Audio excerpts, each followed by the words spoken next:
This is alginate. It might look like a pot of slime, but it was a vital tool in the making of the Harry Potter films. It was used to create prosthetics that brought details of the characters to life on screen. At the minute, it's still quite liquid, which means that I would have had to keep my hand in this mixture for at least 5 minutes for the mixture to set. Keep watching to find out how Fenrir Greyback's chest, Alastor Moody's scars, and, spoiler alert, George Weasley's ear injury were created for the films.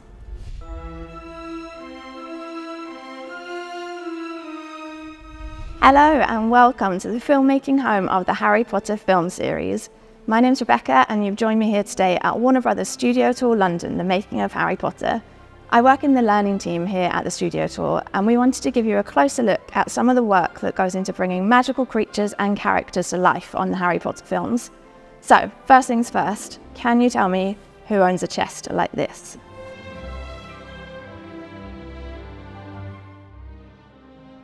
His full name is Fenrir Greyback. In the Harry Potter films, his character is a snatcher and a werewolf, who is very much a background character. However, the special effects makeup team had to work really hard to achieve a realistic werewolf appearance for the films. That's because Dave Lagino, the actor who played Fenrir Greyback, was a mixed martial arts fighter, or MMA fighter. MMA fighters typically have bare chests, which is not a great look if you're going to play a hairy werewolf in a film. To bring Fenrir to life, the special effects makeup team have to create prosthetic chest pieces for Dave Lagino to wear. In order to create the prosthetics, a mould is taken of the actor's body with this stuff, alginate, that we just saw, in a process known as life casting. Once a mould has been taken of the actor, prosthetics can be crafted and designed to fit. Each prosthetic is made of a substance called silicone and is hand-painted to give a realistic appearance. The special effects makeup team then have to individually punch each one of these hairs into the chest piece. The actor can only wear this prosthetic once, so filmmakers need to carefully schedule how many days of filming the actor is needed for in order to know how many prosthetics to create. We're going to move on to a different character now.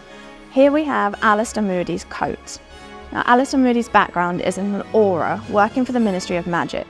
He spends a lot of his time on dangerous missions, which means he has to carry a lot of his belongings with him at all times.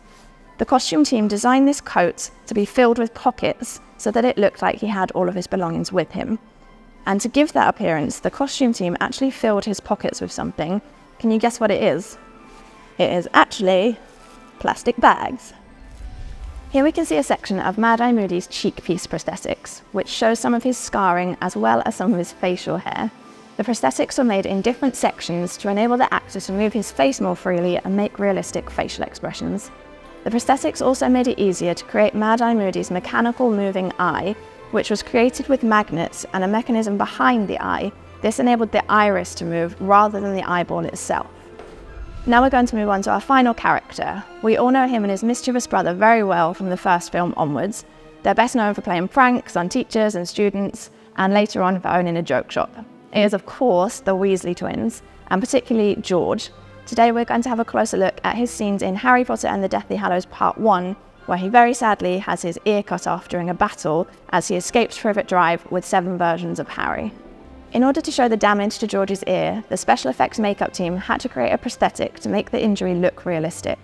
The first step in the process is to take a full head mould from the actor, similar to the process of taking the mould of Fenrir Greyback's chest. Once a mould has been created, the special effects makeup team can then use prosthetic skin to cover his actual ear and part of his head and make the fake wound look more realistic.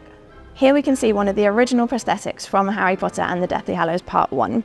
The special effects makeup team have sculpted the prosthetic and then added paint to make the ear look as realistic as possible.